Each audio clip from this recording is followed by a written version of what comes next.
Lac Maracaibo, sur la carte. Zoom sur une anse bleue. Nord-ouest du Venezuela. La nuit, on dirait un stroboscope vu de l'espace.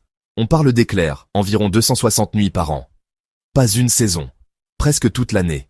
Alors, pourquoi ce lac organise-t-il une fête pour les orages? Laissez-moi vous montrer la carte. D'abord, la géographie.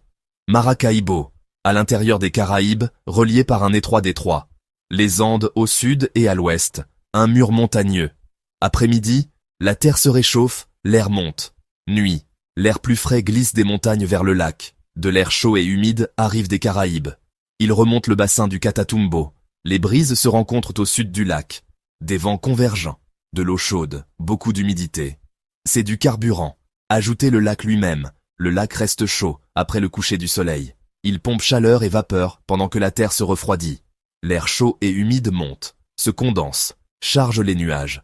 Les Andes soulèvent encore plus l'air, comme une rampe. Résultat, nuages d'orage imposants, actifs la nuit. C'est la foudre de Catatumbo. Des milliers de clignotements par nuit. 20 à 30 éclairs par minute, au pic, visibles à des centaines de kilomètres. Les anciens marins l'utilisaient comme un phare naturel. Y a-t-il un ingrédient secret? Certains chercheurs signalent du méthane des zones humides et sols pétrolifères. Maracaibo, grande région pétrolière. Le méthane peut modifier le mélange d'air, mais les vrais moteurs restent, chaleur du lac, topographie, convergence nocturne. Faisons un zoom arrière sur le climat. La ZCIT, ceinture d'air ascendant près de l'équateur, migre nord-sud. Quand elle penche vers le nord de l'Amérique du Sud, l'activité augmente. El Niño peut calmer, la Niña souvent amplifie. 2010, sécheresse, chute massive de la foudre. 2015, record Guinness de densité de foudre. Qu'est-ce que cela signifie pour les habitants? Réseau et pipeline, protection contre la foudre, pêcheurs et ferries surveillant le ciel chaque soir. Tourisme de la foudre, excursions en bateau nocturne. Et l'avenir? Eau plus chaude et air plus humide peuvent intensifier la convection.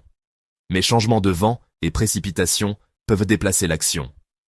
Scientifique, laboratoire naturel pour comprendre les orages et améliorer les prévisions.